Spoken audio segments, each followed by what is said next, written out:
Welcome back to On Texas Football Special Live Edition of Texas Football. I'm Jeff Howe, joined by CJ Vogel. Just wrapped up a Texas football player availability. Got the defense this week. Last week it was Arch Manning and Trey Weiser with the offense. Today it was Colin, Simmons, Anthony Hill, and Michael Taaffe with the defense. We'll break all of that down here on the special live edition. Today's live edition of On Texas Football is brought to you by Andy Ludicky. Tell you a little bit more about Andy Ludicky here shortly. But CJ, let's start. We'll just go front to back. We'll start with Colin Simmons and a lot of praise for Le'Allen Clark. And, we looked at Colin Simmons, his BGO, his ball get-off was insane last year. That first step is as good as I've ever seen from a Texas pass rusher. But there's a chance it could be better in 2025, if you can believe that, based on what he was saying today. And that's all due to Le'Allen Clark. Yeah, I don't know if I do believe it, because what we saw last year, Jeff, was pretty darn remarkable, right? His get-off, his ability to get into the backfield before the ball's really even, arrived for the quarterback. It was remarkable. Yet, Colin Simmons says that Le'Allen Clark's starting to tweak some of his techniques. They've already started to work on his stance and the way that he's able to line up on the ball. So if there is another way that he can unleash something else in his game, it's going to be because of Le'Allen Clark, who said, depending on the day, is a really upbeat guy or he's a very technical guy, right? He can come into the film room, break things down, and really start to teach and coach that way. So if Colin Simmons unlocks another gear, Jeff, we've talked about the Texas sack record. That's something that he's got circled on his 2025 agenda right now. Does he know that it's 22 and a half? At least the single season record is. I don't know if he knows that, but hey, more power to him if he wants to try to get close there and break Kiki De Ayala's record. There are some unbreakable school records, CJ. That might be one of them, that 22 and a half sacks in one season. But, I was kind of worried about Colin Simmons coming into Texas just because, if there was a knock on him coming out of Duncanville, it was, in the big games where you needed him to show up, he did, but maybe that motor wasn't going all the time. That definitely wasn't the case last year. And as good as he was last year, for him to say that it could have been way better and it should have been better, and his expectations, I don't think anybody's going to have higher expectations of Colin Simmons than Colin Simmons does. CJ, we could be looking at a guy that we talked about it, but it feels like he's got the mindset to be a National Defensive Player of the Year type guy, consensus All-American, top 5 type pick of the draft type guy. Yeah, definitely. He has that mindset himself, right? And you talk about it when it comes to these big-time players, there's a confidence that borders on that cockiness level. And Colin's not there, but he certainly plays with that confidence. And, he was asked why he moved from number 11 to number 1. And he said, quite frankly, quote, "I'm the one," and I think you got to play with that kind of edge, that chip on your shoulder, especially off the edge, no pun intended there. But for Colin Simmons, to go into year 2 with kind of the hype and buzz around him following his freshman campaign, to stay hungry and to maintain that level of, I've got to go prove it once again, Texas fans should be over the moon hearing that. No doubt. A couple of young guys he mentioned that have been standing out in spring practice, he and Anthony Hill. We'll get to Michael Taaffe in the secondary here in a little bit, but in the defensive front, Justice Terry's name was mentioned, and Lance Jackson's name was mentioned. And we figured Justice Terry, probably his best path to the field is going to be in a pass rush package where he kicks down inside. It's going to be tough, CJ, for Lance Jackson to find reps, and we've talked about it. But, man, at this point, the stuff that's being said about Lance Jackson, it kind of makes you wonder, is he just going to be one of those freshmen that just kind of forces his way into some snaps this year? Yeah, hearing from Colin Simmons, who called him, quote, a future first-round pick, I think, again, Texas fans are going to love what they see from this edge room next year. But it kind of continues what the jumbo athlete, that versatile defender, can do, right, for Texas. And for Lance Jackson, who's around 270 pounds, play off the edge. You could spin to a 3 in the NASCAR package. There's all sorts of versatility able. And we got a clip from Colin about, some of the I guess nuances of his spring practice right now. Look, I'm excited to see him back on the field, but to know what this room could be. And I asked him about Zina Umeozulu as well. I said, yeah, he's coming along. You're going to see it on the field next fall. Yeah, look, I don't know what that room might entail, but I know a lot of sacks are going to be a part of the picture. Yeah, let's go ahead and hear from Colin Simmons right now. Confidence. How many sacks are you going to get this year? Any predictions? I'm trying to break the sack record. I'll just say that. Okay. So What's Alan Clark been like so far since he arrived? Amazing, dog. That's my dog. I love him, dog, and you know he's taught me a lot since him being here, and you know he gonna really develop me as a person on and off the field. What's he like in the film room? Is he a energy guy? Is he a technician? Anything like that? You know, he has days where he has energy, and he has days where he laid back. You know, it depends on what type of practice we have. Right. So we bring it out of him. CJ, let's go to Anthony Hill. And one thing that was said, not by Anthony Hill, but about him, Michael Taaffe said it. He said, look, I don't personally know anybody from that 2021 Georgia defense, but when they walked on the field, you're like, oh, these guys are dogs. He said that's who Anthony Hill reminds him of. We know Anthony Hill is a special talent at linebacker. I loved hearing him say, he was asked about individual goals. He said, winning the national championship, that's all he's focused on right now. It's really cool. We know he's a great player, but it's really cool to see the leader that Anthony Hill's morphing into. And that was the hope, right? I talked to him after the Ohio State loss in AT&T Stadium saying, what is it? I know it's a tough spot right now, but what is it that you hope to learn from today? What do you want to take into year 3? And he said, I've got to be a better leader. I've got to be a guy that the entire defense, not just my position group, can look at and say, all right, what's next? How can I get juiced up? How can I get amped up for a game? Or how can I make sure that a play call is correct? Communication is firm across the board. He said it starts with me. I get the play calls. I'm the one that disseminates it throughout all the levels of the defense. So leadership for Anthony Hill, that was a focal point for the last 3 months. We've heard a lot of positives so far out of winter conditionings, and that makes sense, right? He's a third-year starter. He's a former 5-star guy. He's been there. He's done that. Now to come out here, Jeff, and basically say, this is going to be my defense, and with Michael Taaffe behind me, I know that we're going to have some continuity as well in 2025. I love hearing that from Anthony Hill. And, he ran into one of his heroes. Bobby Wagner was down in the Austin area. Actually ran into him at a restaurant in Austin, in downtown not too long ago. Look, Bobby Wagner had that same mantra, right? This is my defense. The Legion of Boom is great behind me. There's stars, Earl Thomas, Richard Sherman. This is my defense. And I think he's going to take a big part of that into the horseshoe when the season opens August 30th. Yeah. We've talked a lot about him just from the standpoint of being a more dynamic pass rusher. Because if you look at his pressure rate, how many pressures he generated on such few pass rush snaps, there's still a level to unleashing something in Anthony Hill that even we haven't seen. It goes into one of the many quotes, CJ, that I love from Will Muschamp when he's talking about, hey, pass rushing guys, they're the importance of them playing coverage. And he said, hey, you don't train a thoroughbred to run backwards. Right. You want those guys going forward. And that's what Ant Hill is. And, to hear him taking charge of that linebacker room, it's because, as a freshman, that was Jalen Ford's room 100%. And last year, David Benda was still there with a veteran guy. All of a sudden, he and Leonga Lafau, they're the old heads in that room. And it was cool to hear him. It's cool to hear him talk about taking a guy like Bo Barnes under his wing and what he thinks about some of the young guys. And he's setting a good example. Guys in his position, CJ, sometimes they might be thinking about the league or thinking about what's next. Anthony Hill is 100% locked in to leaving Texas better than he found it.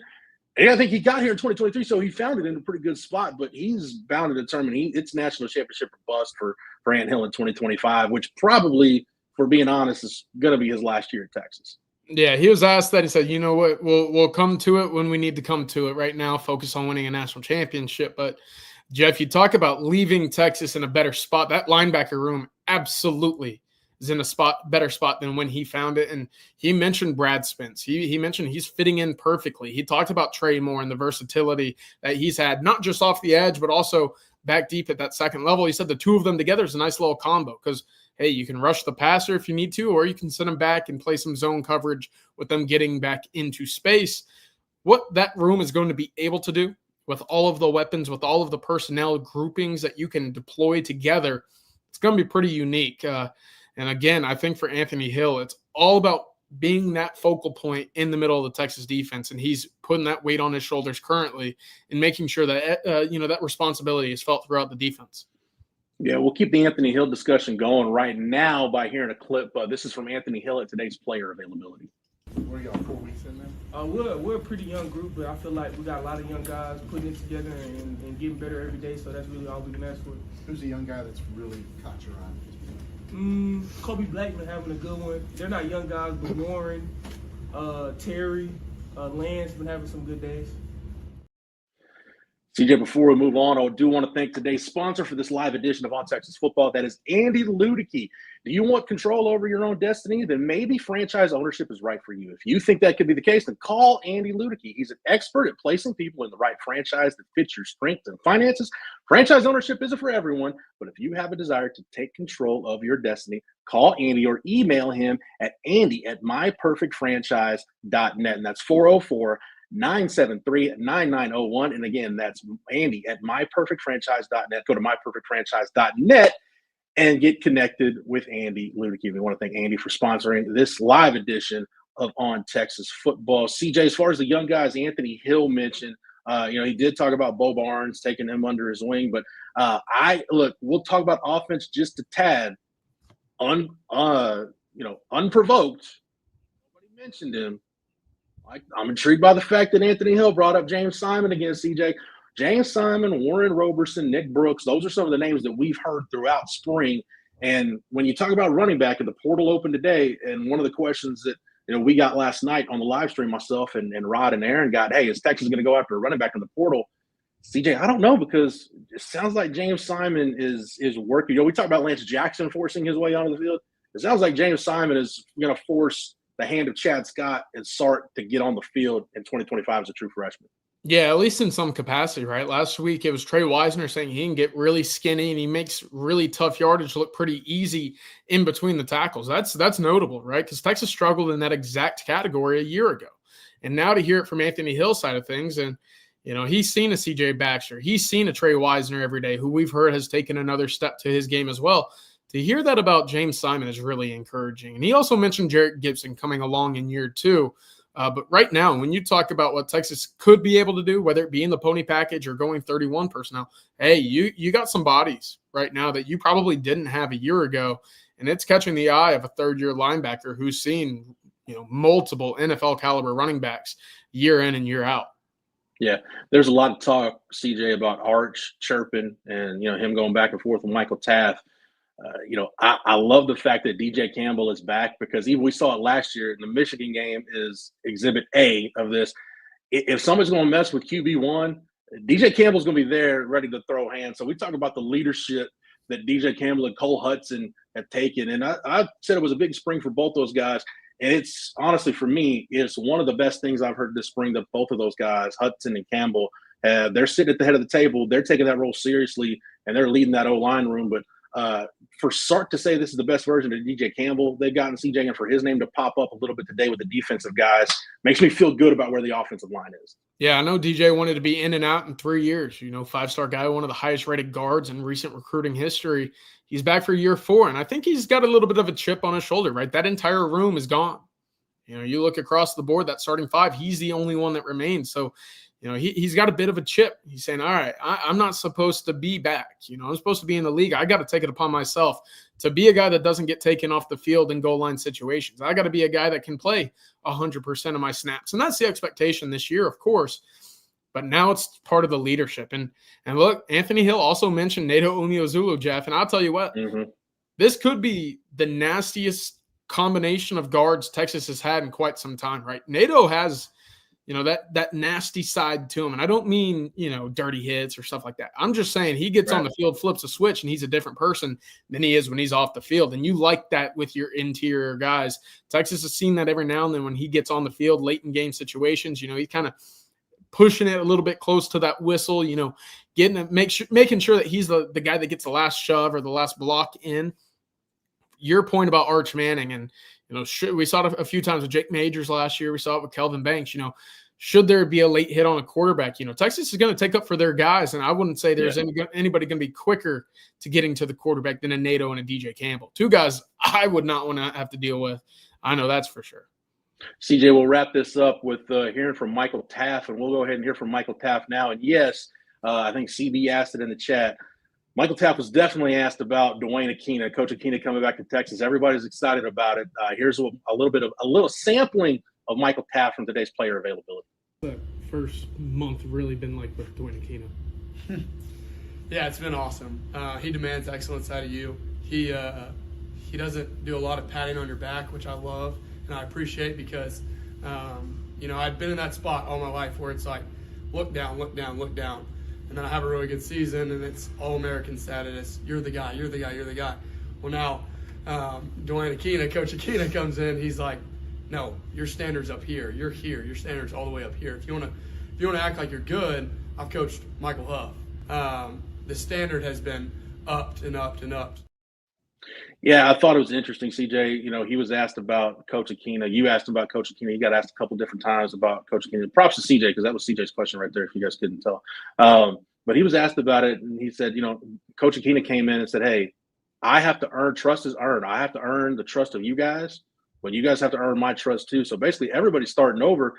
And, Taaffe talked about the struggle, the challenge, I should say, not the struggle, but the challenge of becoming a better communicator, needing to learn how to communicate with guys that aren't Jahdae Barron and Andrew Makuba. And he's excited about playing alongside Jelani McDonald. But CJ, we talk again about guys that keep popping up.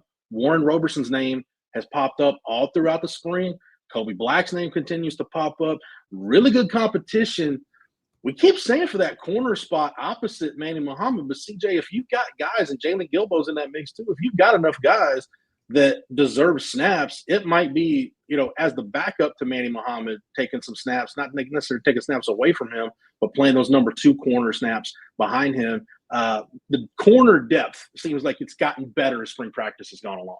Yeah, I agree 100%. And for Warren Roberson specifically, I didn't want to say, or I'm not going to say that he was a guy that I had on my watch list for the portal, Jeff. But I will say, normally by year 3, if you've yet to really crack into that rotation, you start wondering what that career at Texas might look like, right? And for Warren Roberson specifically, we hadn't heard a lot about him in his first 2 years at the corner spot, right? Texas trusts him a lot as a gunner. They used him on kickoff and punt pretty often. But, you haven't heard him as a legitimate outside corner. And so far, the one thing that really caught my eye for Michael Taaffe saying, yeah, he looks good in man coverage. And I think that was to be expected coming out of high school. This was a guy who was a triple jump guy. He was a long jump guy at Red Oak.